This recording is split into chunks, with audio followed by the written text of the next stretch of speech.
Hi there, this is Jennifer. Welcome to my channel. Welcome to all our new subscribers. I'm really glad you found us. We're going to get right into our video, and these are the materials we'll be working with today. I'm going to do a quick upcycle on this crate. We're going to use the new rabbit mold from IOD. Super excited about that. And then I have some odds and ends that I picked up at the bins. I got this crate at the bins as well, and the first thing I'm going to do is slap a coat of paint on it. And when I say slap a coat of paint on it, I mean I am not after full coverage. I'm not after perfect lines at all. I just want some paint on here because I'm going to use waterslide paper.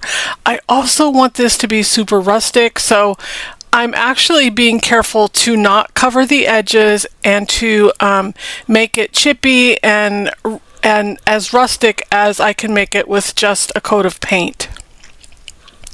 I'm using a chip brush, and that helps. It helps add texture to your paint, and it also helps give you less than even coverage because the bristles are uneven and of varying heights. So I'm painting the inside of the box as well because probably the inside is going to show. So I am definitely giving this an all-over paint job, but I'm being sure to keep the edges rough. Also, there were a few little holes in this, and they wouldn't have bothered me so much except I could see the nails that were holding the boards together. So I went over those with some wood putty to cover them up. Didn't notice them at first, but when I went to paint that side, I realized that I would need to repair those. So I did that with some wood putty. I didn't show myself mixing up the wood putty. I think I showed that in my last video, actually. And then I'm taking my power sander here, and I'm just smoothing it all over. You can paint right over that wood putty. You can stain it. There's lots of things you can do with that particular medium. And when I say wood putty, I mean Durham's water putty. It's just a powder that you mix with water to your desired consistency. And then you just kind of use a spatula or a putty knife to work it into the hole. So now I'm just washing that off so I can paint this side to match the rest of the crate. Helps if you keep all those things nearby in your workshop. That way you don't have to chase your materials down. I have everything pretty much consolidated into work areas. If you've seen my workshop tour, you would know that we actually redid our garage to accommodate my Barnyard and boutique business. The Barnyard boutique business, that is. I wanted to say crafting in Carrollville, but that came along later. We're using waterslide paper here to put our image on our box.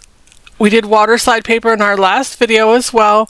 So if you watch my last video, you'll know that we're going to soak this waterslide paper in a tray of water. This is an image that I created, and if you want this image, it will be linked in the description box. I knew exactly what I wanted to do with that rabbit mold from IOD as soon as I saw it. I thought Beatrix Potter, Peter Rabbit, Farmer McGregor, you know, cabbage patches, carrot patches.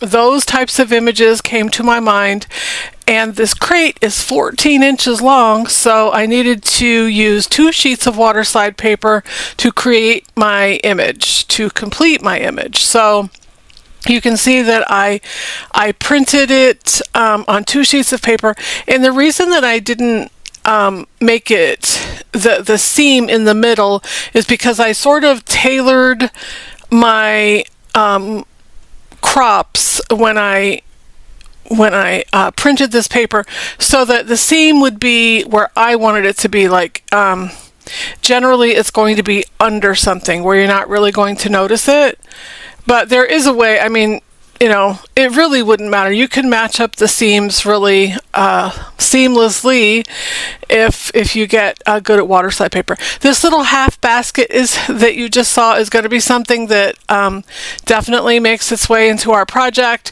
and it's exactly that. It's a basket that I cut in half. So I got that little tiny basket at the bins. Never knew what I was going to do with it. I think I got it actually last spring, so it's been hanging around, and I just used scissors to cut it in half. It was plastic is what it was made of, actually, I found out. So for the more difficult parts, I used some wire snips, but for the most part, it came apart in scissors. You're putting your waterslide paper in lukewarm water for a minute. So that's how you're going to get that film off of the carrier paper. I'm just going to adjust it where I want it. I have to keep in mind that wherever I put it, it has to accommodate the next sheet as well. So it has to be centered without really knowing if it's centered. So that's why I sort of laid it out beforehand to make sure I knew exactly where I needed it to land. So you can see it's just as simple as pulling out that carrier sheet from behind your image. And after you get that done, you come in with a paper towel and wipe back that water. You don't want water to be left under your paper because water will eventually evaporate and then you'll be left with air bubbles. So I've got my first side down. I'm coming in with my second side here. Going to soak that in the water again for up to a minute. A minute is about all it needs. I'm just going to trim it down so that I don't have a big overlap. Obviously, if you have an overlap, you're going to have a dark strip of color that you don't want on your image. While that's soaking for a minute, I'm just trying to see where I need to place my basket for the project that I have planned. This one, I have to mess with this a little bit because obviously I'm trying to line it up with that other edge. And like I said, for this particular project, I'm not super worried about any slight seam that you might see there. That's really not going to play into the finished product here because it's going to be covered.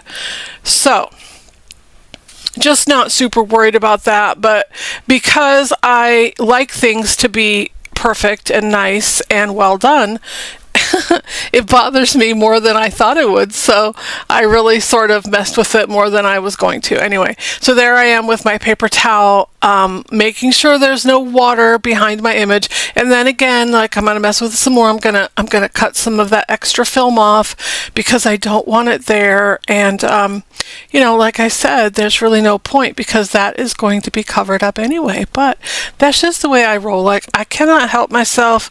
I like for things to be done well. And part of that comes from the fact that I do talk about this quite often, that I'm a low vision creator. I actually am considered blind by all the metrics and all the statistics and all the things my eye doctors tell me. But you know what? I have some correctable vision. And so I just have this drive to make things look good, like they were not done by somebody who can't see what she's doing. So I'm going to seal this in with some Mod Podge. You need to seal your waterslide paper just the same as you would seal a transfer, with wax, with spray sealer, polyacrylic, whatever you like. I'm using Mod Podge today because I'm sick and tired of fumes. You do have to spray your waterslide paper with acrylic spray 3 times. And I just gave myself a little headache doing that, so I decided I wasn't going to do it. I was just going to use Mod Podge. So here's the mold. We are unboxing my IOD stuff right now.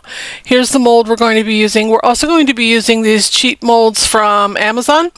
I ordered these because while the new IOD release came with some vegetables, which I did not order, I don't do enough spring projects to really say so. And when I do, it has to be something that just came to me immediately, and I know exactly what I'm going to do when I see that product offered by IOD. Those just didn't move me.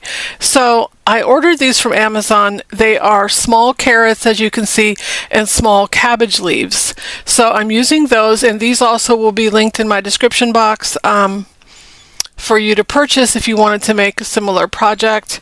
I do get a small commission when you click on those links and place an order. I'm using Let's Resin as my resin medium. I do prefer this one over the others. It's significantly less expensive than the other well-known one, the Alumilite Amazing Casting Resin. This one is less expensive and it works exactly the same. So I'm not so worried about measuring my resin because I know that I'm just going to keep pouring until I have everything that I need. In fact, I do come back after this pour and pour more of the carrots and the cabbage leaves, and you'll see why as we go, because I absolutely love the way this project turns out, and so much of it has to do with what we're doing here. I'm going to paint this basket. This project is going to be pretty neutral at the end of the day. You know, I use that white color on my, it's actually not a white color, it's more like an ecru color on my box, and I'm going to use the same color on my basket here because I want the star of the show to be that rabbit, and also I want the picture to be obvious in the back that that's what it is. It's Farmer McGregor's, you know, garden that Peter Rabbit has gotten into, because as soon as I saw that that mold, I got Peter Rabbit vibes all the way. So that's what I leaned heavily towards in this project. And I've said this before, I decide if I want to order the new IOD release each time by deciding if a project immediately comes to mind that I can do with whatever that product is. I don't want to buy things because somebody else made something great. I want to make something great that I thought of on my own. So we're waiting for our molds to cure. Last week's video, it took forever for my resin to cure because it was cold here in Southwest Florida, but we're back to a balmy, 80 degrees here, and I hate to say that to y'all that are still freezing, but that's the Florida life for you. So those are setting up, and we don't usually sit around here and watch paint dry, and I'm not sure why we are today, but here we are. And like I said, these carrots and these little cabbage leaves that are poured are not quite enough for this project, so I do come back and pour those again, but I don't do that on camera because there's really no need to. So now we're ready to demold all of our castings here. I have those 3 bunnies, so that's Peter Rabbit, and we'll just say those other 2 bunnies are Flopsy and Mopsy, his sisters, and we're also pulling those carrots out as well as the cabbage leaves. One of the reasons I wait, and you're going to see this, to pour some of the cabbage leaves is that I need them to be pliable for what I'm doing, and so I'm going to use what I have, and then I'm going to come back and pour them again because I want them to be bendable when I'm using them. So I don't want to pour them right away and let them get hardened or cured all the way. I'm also going to show you again, I do add the image to the other side of the box, and so very quickly we're going to do our water slide method again in case you missed it the first time. I want y'all to try water slide paper. I know that it can be super intimidating, and it was for me as well, and then I learned to do it through practice and just by making project after project. So for me it's been a lifesaver because y'all know I produce fine art, and so if I want fine art on things that aren't, in a frame or, something like this, if I wanted to put my own artwork on this, water slide paper was just an absolute godsend for me. It helped me create a lot of products in a short amount of time. This is just a one and done, but if you want to try your hand at water slide, I would suggest using, doing some small projects and maybe not trying, a full sheet product plus one as your first project. But it is a great product. And also, like I said, this image will be available for you in the description box. The link will take you over to Creative Fabrica, and that's where my store is for now. We're definitely working on getting a website and offering definitely my artwork in the form of G-clay prints. in the description box or in the comments, let me know if y'all would like access to my artwork as G-Clay prints, something that would come to you straight from the printer that I use in Minnesota. It would be drop shipped to you. And this isn't the Zazzle decoupage paper that I sell either. That is designed specifically for Zazzle. But if you wanted some of my fine art in a form that you could put into a frame and display it as fine art, let me know. That's something that I've been wondering about. So here we are. We've applied our second side of our waterslide paper to our box. So now I'm painting those rabbits, my Peter Cottontail and his sisters, Flopsy and Mopsy, we'll call them. I am painting the same color I used on my box and the same color I used on the little basket that we're using. The reason I haven't painted them white is that when I wax them and then come back and add white, this will just give it another dimension of color. And so you'll see that the more product you add to these molds, the better result you're going to get, and the less discouragement you're going to feel that it didn't come out quite as great as you wanted it to. If you watched one of my Christmas videos this year, I made the Santa Claus, actually last year at this point, I painted the Santa Claus like a portrait. And so basically we're going to do the same thing with these bunnies. We're going to give them all the color and all the depth and all the things that they deserve. If you think you're not an artist, IOD has given everybody the opportunity to feel like one, because these are basically like, I liken them to adult coloring books. Like, all the information is already there, you just need to fill it in. So we're gonna have a longer video than usual because I want you to get the feeling that you can do this, and I want you to see exactly how to do it. Now I'm going to use hot glue to attach my basket, my half basket, to my crate here, and I just want to shout out to IOD that maybe y'all need to make some half baskets, right? Like, I thought about this and I thought, oh my goodness, this would actually make a super great mold, and I think that it would work for so many seasons. So anyway, you know, I don't know how they'll ever get that message, but there it is. So I'm using hot glue to affix my little basket to my crate, and I'm not worried about showing the hot glue. I can reach it from the inside as well, just like I'm doing there. So I'm trying to keep it contained so that it's only glued from the inside, because obviously we're going to fill that basket up and you're not ever going to see the inside anyway. So that's why I'm reaching with my hot glue gun there into the inside.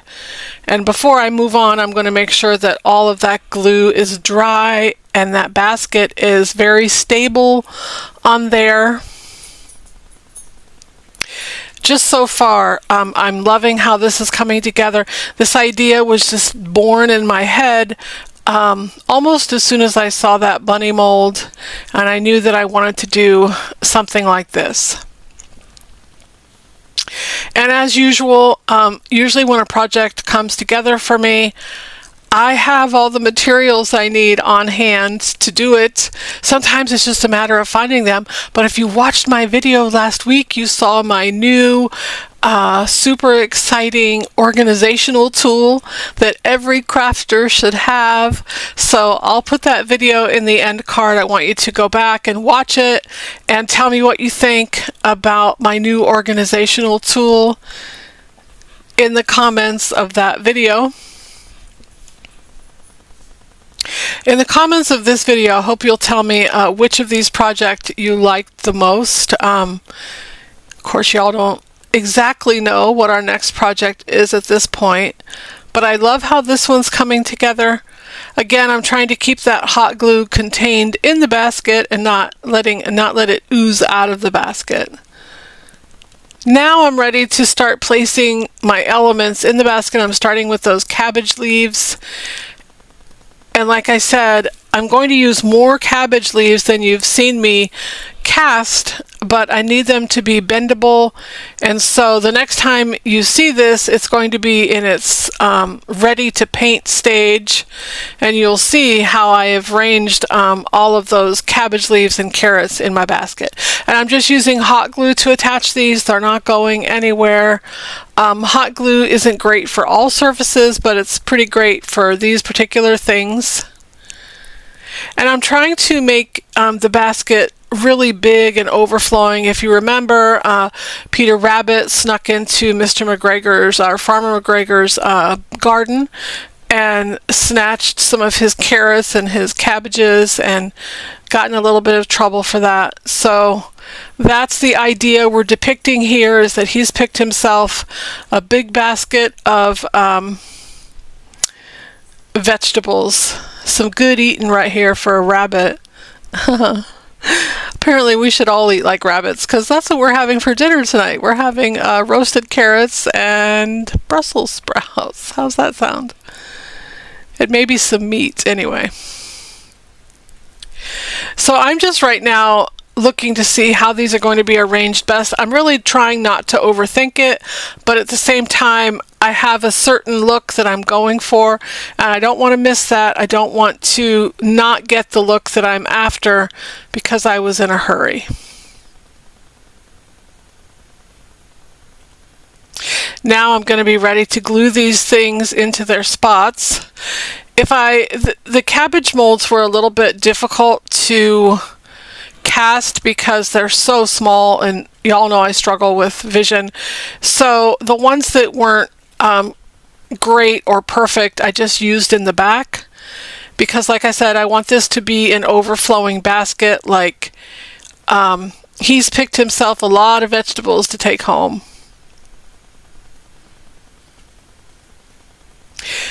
I liked the cabbage leaf that was in the actual rabbit mold, but it was just too big for my purposes, so I didn't cast it. And I don't have good enough vision to see what the other mold is in that mold. Like, I don't know what that other thing is. It looks like it's a basket of something, but I would have to pour it to see what it is.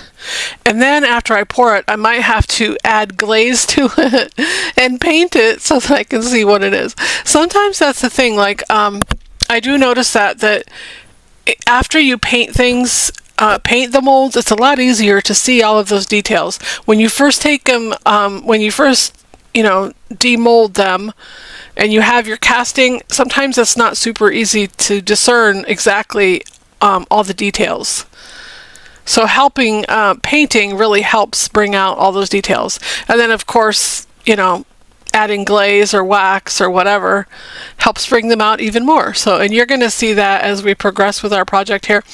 And I like these Amazon molds because they all came together. The carrots all came together, the cabbages all came together, and they are a good variation of sizes and textures and things like that. So you'll see if you order these, I would say you'll probably get a lot of projects out of these particular molds.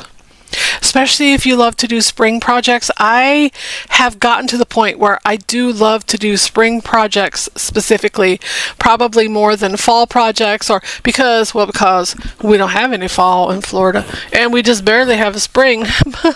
But this year we actually are having a spring because we actually had a little bit of winter. So I'm trying to arrange those so that I can come back in with my extra elements that I have yet to pour and still have room for them and still be able to do the idea that's in my head. And you may be wondering why I didn't paint these before I put them in. It really didn't slow me down or make a difference per se. I could still go back in and reach some of the back carrots probably with some touch up, but you will not see anything that isn't painted in the end. So I'm able to reach all of those elements still with my paintbrush. There we go. That's looking really good. I am cleaning up my glue stick strands as I go. I hate it when I see extra glue on things and places where they shouldn't be. And you can see that seam on the back end there, but that's going to disappear when we add some molds to that side as well. I'm really loving how this project is coming along. It's everything that I wanted it to be. I feel like the scale is right. I wanted the basket and the rabbit to be in the foreground, and then in the background you can see the garden gate and the farmhouse, the barn. I really love the way that's coming together. I'm using my IOD hot glue gun. If you have this, be careful, be careful, be careful. I burned myself, really badly a few months ago, and it hurt. So I'm super extra cautious when I use it now. Now you can see I've added my extra cabbage leaves. They're draped over the basket. I love that.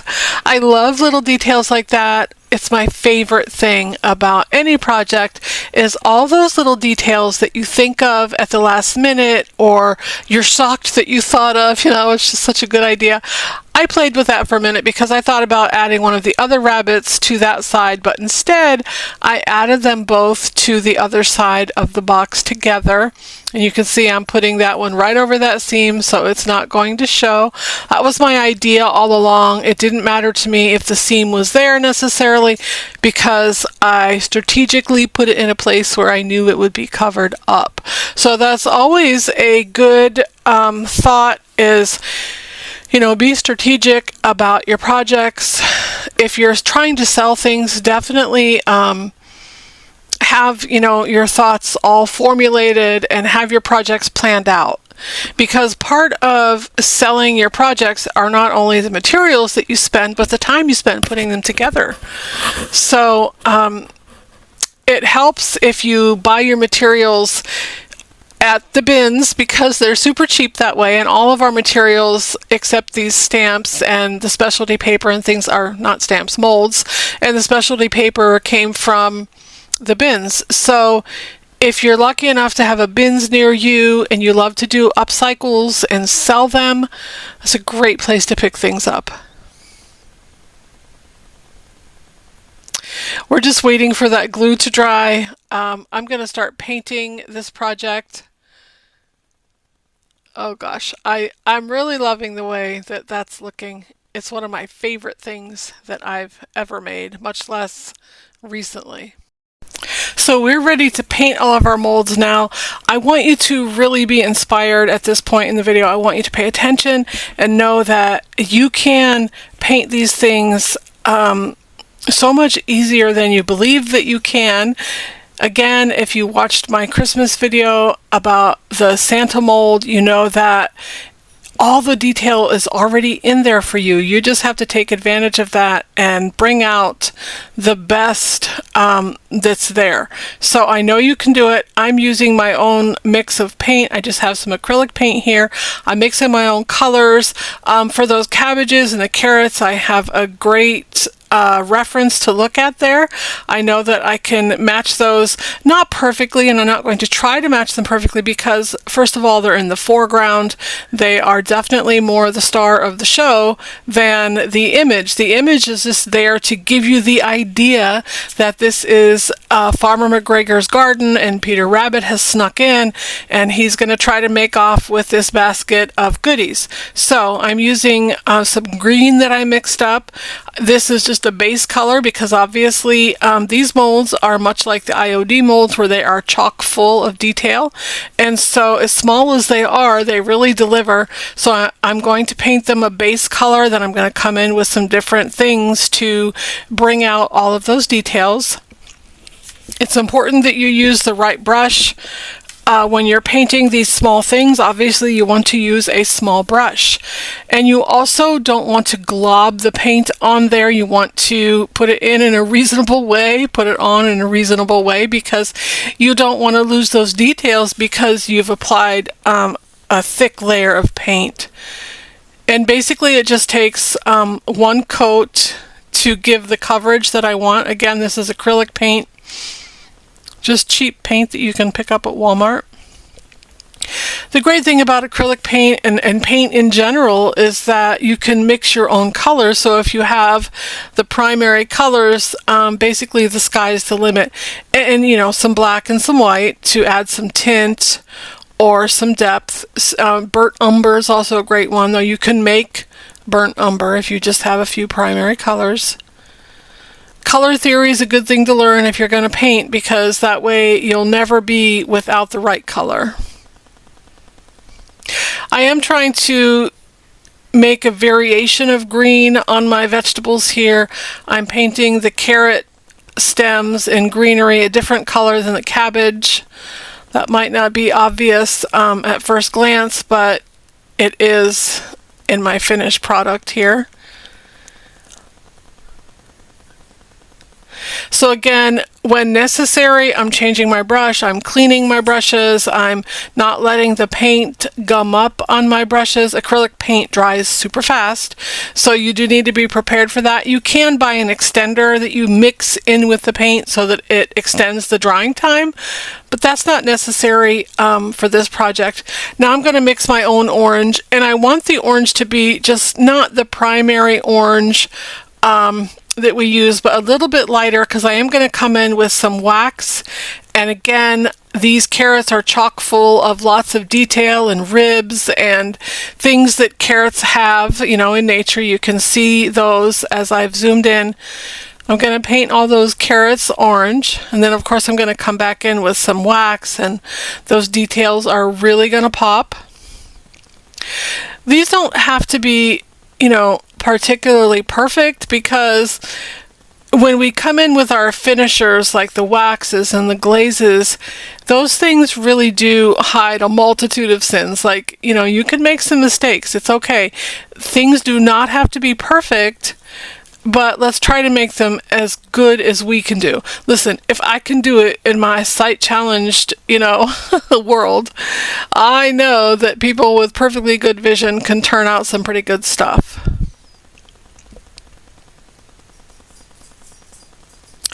Doesn't that just look so cute? Like, I'm loving it. I'm looking for all the baskets now, all the mini baskets. Now that I know what can be done with them, I'm gonna be a collector. Like I need one more thing to collect. Dust, you know. You know how it is. I know y'all know, because y'all comment all the time and tell me that, you know, what a disaster your workspace is and how hard it is to keep clean and neat and organized. And I got you. I know you. I feel like we all know each other pretty well that way. I think it's part of the artistic mind. I really do. Like, I don't know anybody that has an artistic mind that doesn't, you know, have that problem.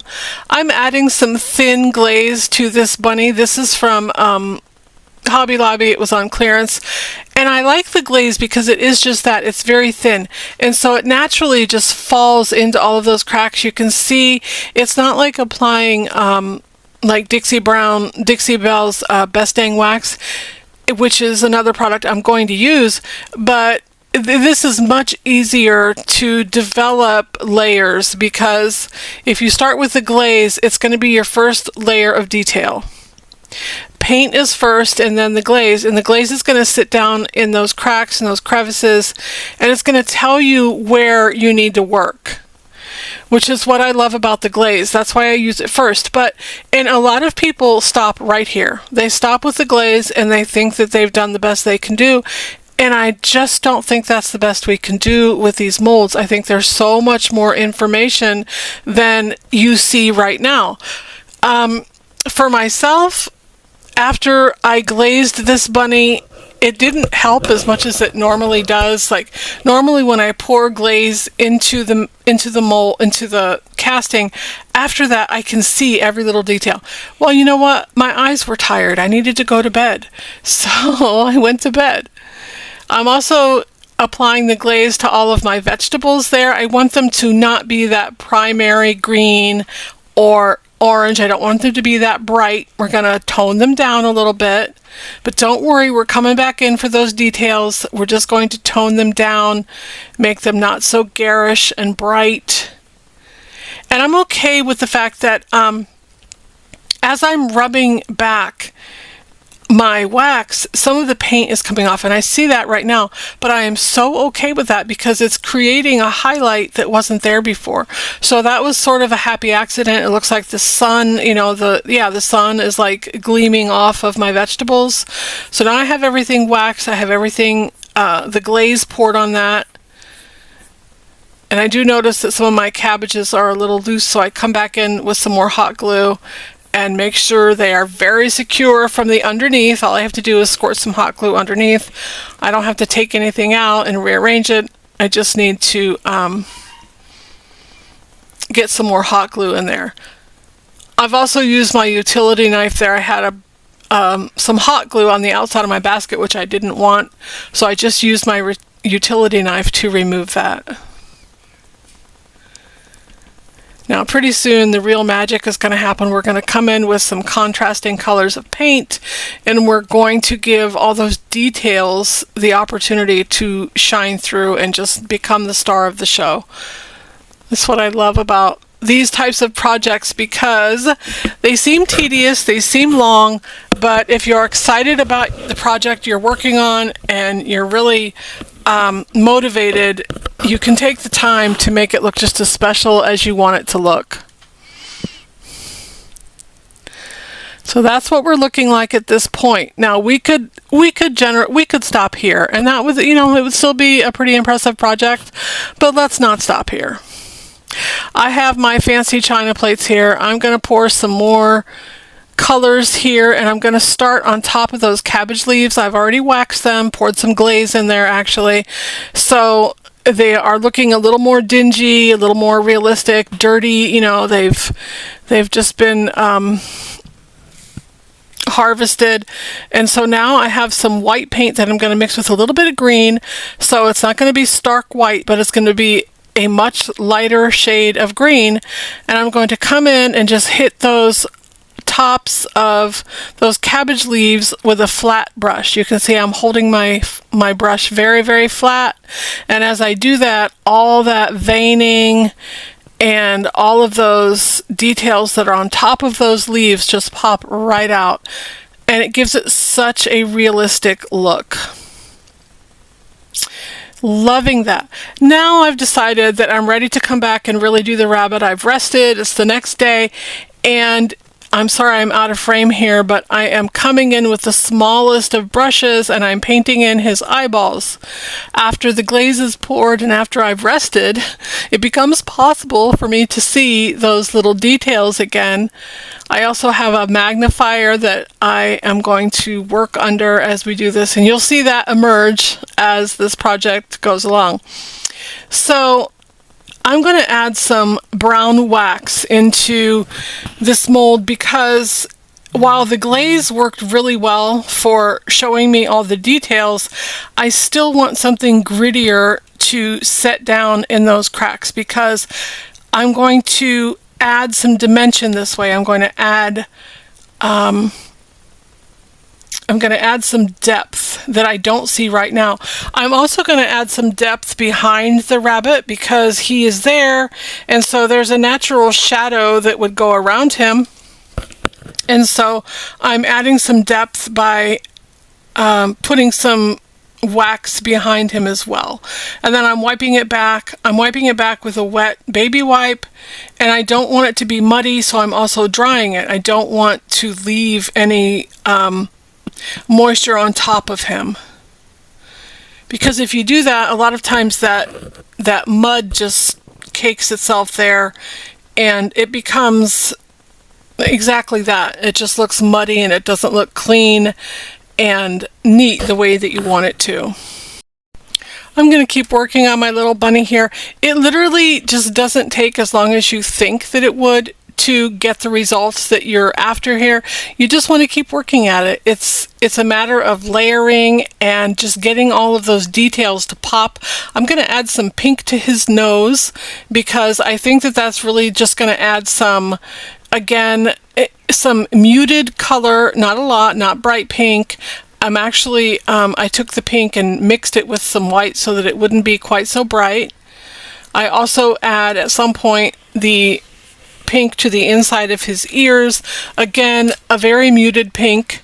And you just saw me go down there with my brush full of Dixie Belle wax and bring out some more of those shadows that are behind him. There's lots of depth to capture here.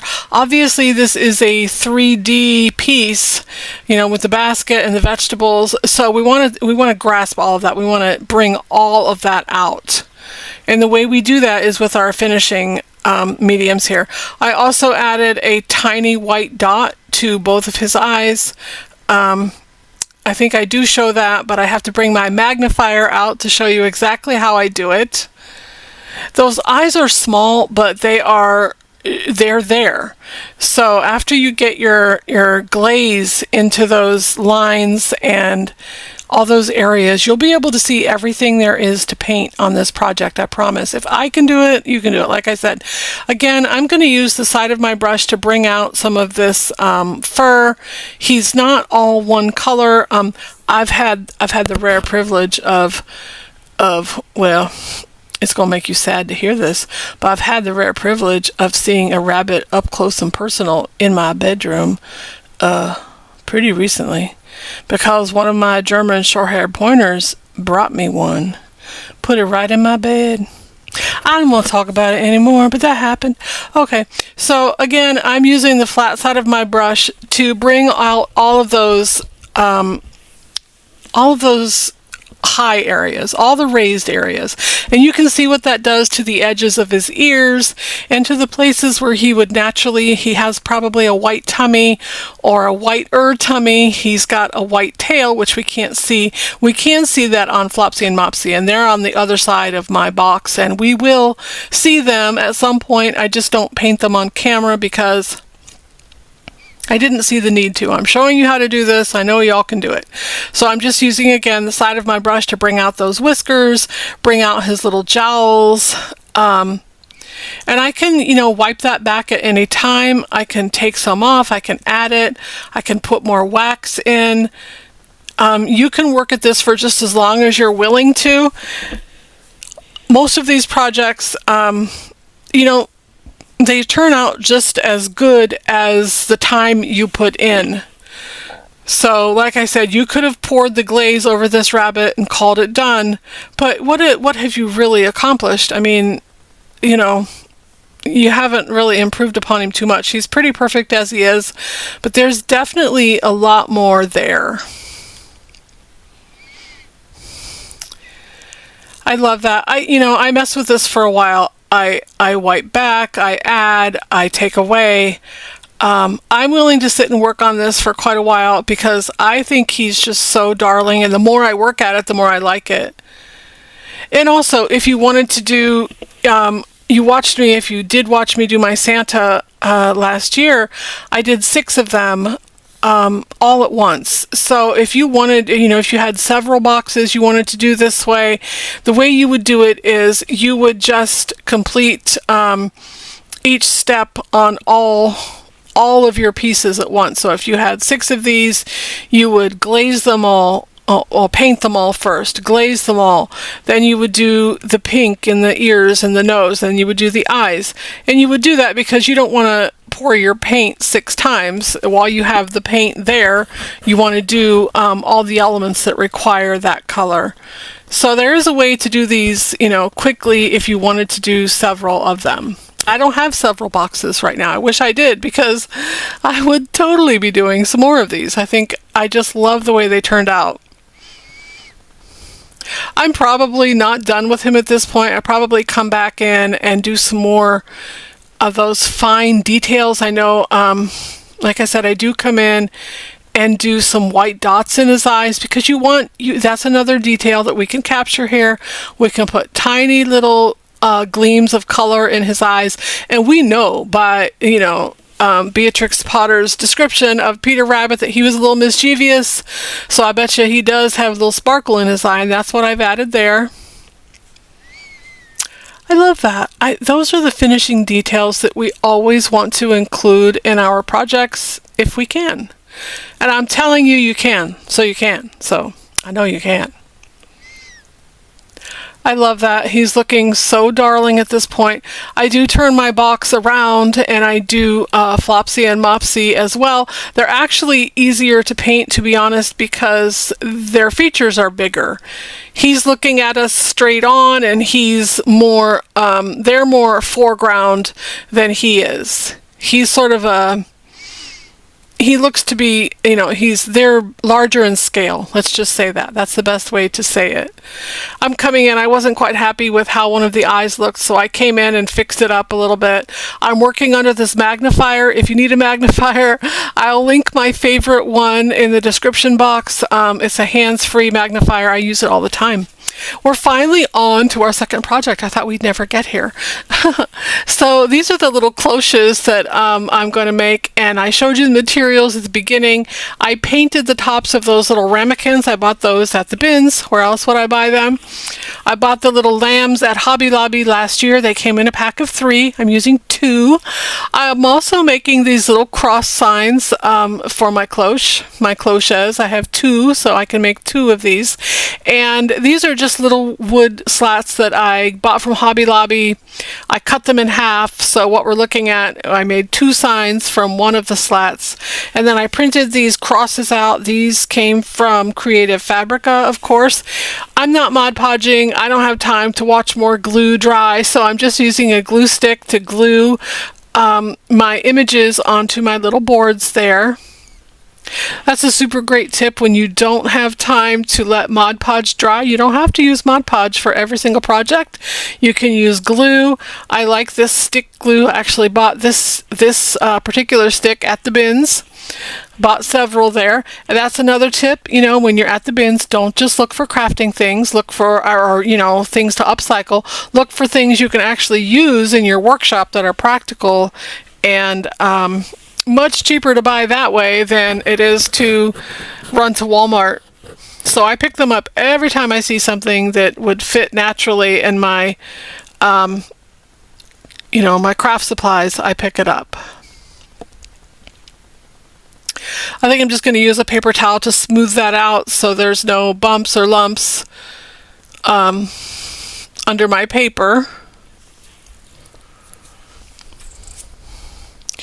I also use my little finger sander to sand down those edges the same that you would do as if you had decoupaged those little signs. I want you to know that on my box also I used my finger sander there, whatever it's called, to sand off the edges of the waterslide paper too. I didn't show myself doing that on camera. I feel like this has been a very long video and I'm sorry for that, but I felt like it was important that you all see the process of painting those things so that y'all can leave with the information and paint your own stuff that way. Another great creator that does a fantastic job painting is Erin from Provincial Farmhouse. I know most of y'all probably watch her, but she is just an artist at heart, and that, I'm an artist, so I don't think everybody's an artist, but I totally think that she's an artist at heart. There's sort of, there's 2 things, there's artists and there's crafters, so I think she has both of those going on, which I really love. At this moment, I know exactly where I am. I am looking for my brown ink pad, but I cannot find it. You know why I can't find it? Because I took it to the library, and let this be a lesson to you. I did not put it immediately away when I brought my stuff in from the library, so I'm not exactly sure where it is. So I decide that I'm going to use my Dixie Belle Brown Wax instead. That's exactly what was going on there. I remembered that all day to tell you that. I actually finished these projects this morning. I started them yesterday. I worked on them over the weekend a little bit, and then this morning with fresh new eyes, I could see so much better, and I'm glad I waited to finish because they turned out better because I was more rested. I'm just going around the edges of those little signs. Listen, to me, it is not Easter without Jesus. I can't apologize for that. That's just the way it is. So I'm adding these little crosses to the lamb because Jesus is the Lamb of God. And so these crosses are going to go behind this little lamb. I'm also going to add some little touches of dry flowers. And then my cloches will be all put together. Love this little project. I wish they had had more of these little ramekins. Also, I have to tell you, this is funny because it's just funny. Because it's me, and you wouldn't expect, you know, things to not be funny or ridiculous. Well, these little cloches that I'm going to use are actually bourbon cups from the 35th annual Breeders' Cup. Now, you want to know how I know? Because it says it right on the glass, and I didn't see it until this very moment when I started putting these together, because I don't see a lot of stuff. But you know what? That's just an added bonus. So I turned it around so you can't see it from the front, but if you look at it from the back, you can totally see, and that's fine with me. Like, I'm gonna sell them that way, and I'm just gonna tell that story, and it's gonna be fine, and people are gonna laugh and be like, oh, well, that's really funny. So it'll be fine. It'll be fine. See how quickly those came together, and I'm just really sort of testing that to see where I need to glue down that sign so that the cloche will still fit over. I'm sorry, my phone rang, and I'm not doing this voiceover over again, so that was it, just my phone rang. Now I'm turning the volume down on my phone, you won't hear it again. But I was rearranging those signs so that they would fit under the cloche, because that's the idea, like, right, everything has to fit inside of the area that the cloche is going to cover. But you're going to see how well these elements marry. They just go so well together. I also showed you those little knobs that I had in the beginning of the video. Those are going to go on top of my cloches, my bourbon cups. They're fulfilling their Christian duty now. Those bourbon cups, they've had a conversion. So I think that's pretty funny now that I think about it. Now we're ready to finish assembling these cloches. They're really pretty simple to put together. They have 3 elements in them a piece. I do add those little knobs to the top of the glasses. I have to sort of, you know, fool around with them a little bit, again, to make sure that those signs can stand upright behind the lamb where I want them. And then I'm going to come in with some dried flowers and glue them in. I think I show myself doing that.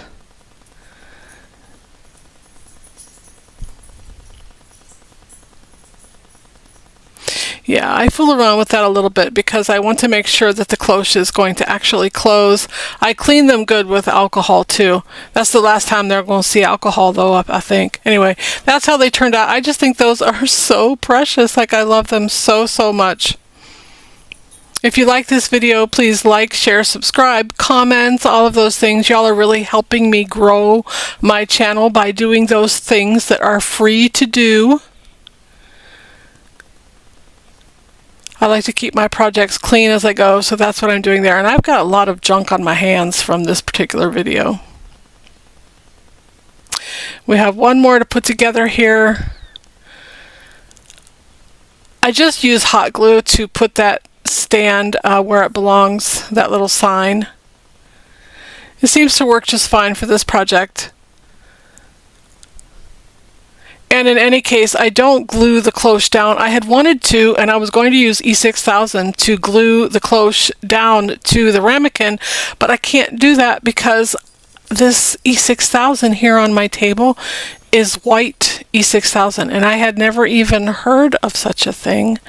But there it is. So I couldn't use that. I needed clear E6000. And to my knowledge, I don't have any. So, and I don't really prefer the way it smells. And now that I'm watching this video back, I have to go out in my workshop and make sure that the lid is on my E6000, because it's not in this picture right here, is it? See, once again, Jennifer has told on herself. This is very well documented evidence right here. So So I ordered these dried flowers from Amazon. I have a bunch of them. I actually ordered them for another project, which I can't wait to show you, coming up very soon. But I'm using little tiny sprigs of them to put in front of my lamb. They serve two purposes. They just add some beauty, and actually also, just in case, I have some extra glue, it covers up anything that I might not want to be seen. So I kind of have to stuff those in there and make sure that the cloche will actually come down over those elements. And it does. Stick around to the end so you can see how everything turns out. I'm so glad y'all joined me. Leave a nice comment. Tell me what you think of these projects, and we'll talk to y'all next week. Thank you so much. Bye-bye.